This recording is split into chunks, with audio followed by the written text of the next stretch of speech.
We're back here on this election night special, and we're joined by three very special guests from different parts of the country, all swing states, all folks that had not decided on the candidate to pick to head to the Oval Office in January. And we have none other than Stan Kurovilla, who's a Pennsylvania resident, Shelley Anaja, who lives out in Wisconsin, and of course in Arizona we have Mala Bajpai. All of them gave great insights a few weeks ago as swing voters in battleground states that, frankly, both parties picked up on. We had leaders in both parties reach out to us and say, hey, they had some great insights and wanted to speak to them further. Let's start with Stan, because Pennsylvania is certainly the state that folks have been keying in on for weeks now. And, of course, both candidates have been spending an extraordinary amount of time there. Stan, what are you seeing on the ground, and who did you decide to vote for?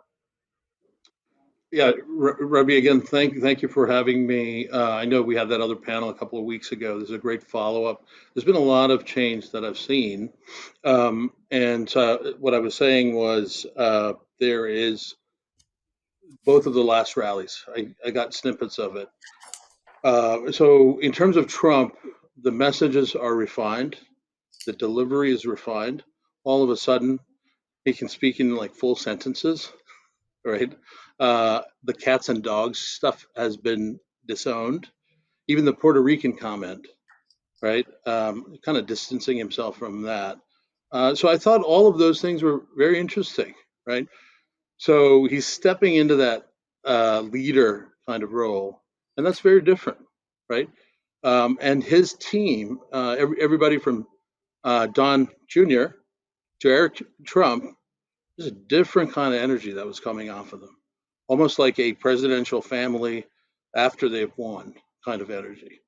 So I just wondered what's going on here, right? So that's one of the things I saw. So in terms of Kamala, again, watching the rally, in their own way, they're doing the same things, right? We're not going back, kind of chanting in this extremely enthusiastic way. It's almost the same as Obama had, right? So I just wonder, could we have had it earlier, right? So that's what I've seen. In terms of when I'm going to be voting, probably be 5 minutes to 8 p.m. when the polls close. I just kind of keep it to the last minute. Just collect information, see what everybody's doing. I've been getting texts for the watch parties, right? I've been getting inputs from people as far as New Jersey, friends of mine that are in Jersey. It's like, so what's going on? How are you voting? How are you thinking about it? So I'm taking in all that input as to how people are reacting. Everybody from my girlfriend to my immediate circle to maybe even some of the extended watch party folks. So I've walked around and canvassed a little bit. So the people that I've collaborated with, I've also been in touch. So there's definitely a buzz. And that buzz feels more like the Super Bowl than it has ever, right? Very different from years past when half the populace was detached from the election. They didn't care. They were disenfranchised. So it's effectively a no vote. That's not what I'm feeling today. So, Stan, I mean, who is it? Who's the pick? So, as I said, social issues are really important. Character is really important. All right. No, I love I think likely it'll be a Kamala vote. Hey, the reality is, as you guys know, when I did television 20 years ago, I would do a story and it would evaporate into the ether, and then no one saw it again, right? Because you did do 6 o'clock news, and if you caught it, which a lot of people did, great. And if you missed it, oh well.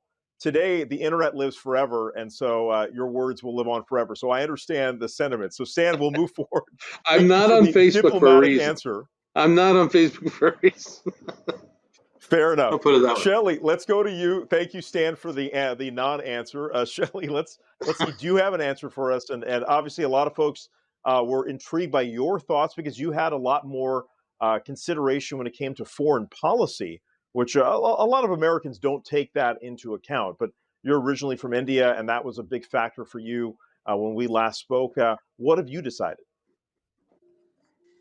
So, okay, I'm sorry, but I don't feel very comfortable disclosing who I voted for, especially on the World Wide Web. However, yes, foreign policy is important to me, and so is it for many Indian immigrants, especially like recent immigrants from India, like people like me who were born there and raised there. I don't think that would be something that the next generation, like my son, like that generation would care about as much. But definitely, it was a big one for me. But as Stan rightly pointed out, like there are a lot of things, so many nuances, characters, social issues, so many things going on. Uh, I can tell you later who I voted for, but again, I don't feel comfortable on the World Wide Web talking about it.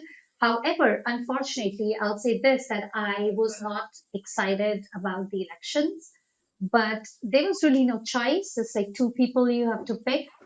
And I was even considering not voting at all, but a lot of my friends were like, it's a privilege and stuff like that. But I was not excited. And I really hope in 2028, we have a candidate that Mm.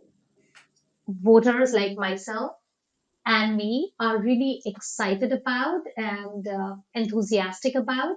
It doesn't matter what party because I'm a truly independent person. So it doesn't matter if it's Republicans or Democrats, but a candidate that really speaks to voters like me. I really hope to see that in 2028 election. I'm going to defend you both because I'm going to defend you both because I think genuine swing voters are like that, where they could go either way, and it depends on what a candidate brings to the table on the left or the right, and that's why they have spent many billions of dollars to get you to understand their messaging. So I perfectly understand why you're both not commenting publicly. And let's face it, there's a backlash. There can be, depending on where you live. There are repercussions that we've never seen before, right? I mean, if you say something on social media and it's the wrong flavor of the month, you can get canceled. I mean, we've seen that, and there's no questions of repercussions for free speech. There are. Mala, another attorney, I think you know all about the First Amendment, as I do. Uh, I know you in the last panel were the only ones to kind of speak up for a candidate you had in mind. Did you indeed follow through and vote for Vice President Harris? Well, as I tell every single time I get a call from one of the volunteers, that whether I vote is a public record and who I vote for is private. And I thank them for volunteering. Mm. So I'm going to stay on the fifth along with the rest of my panel.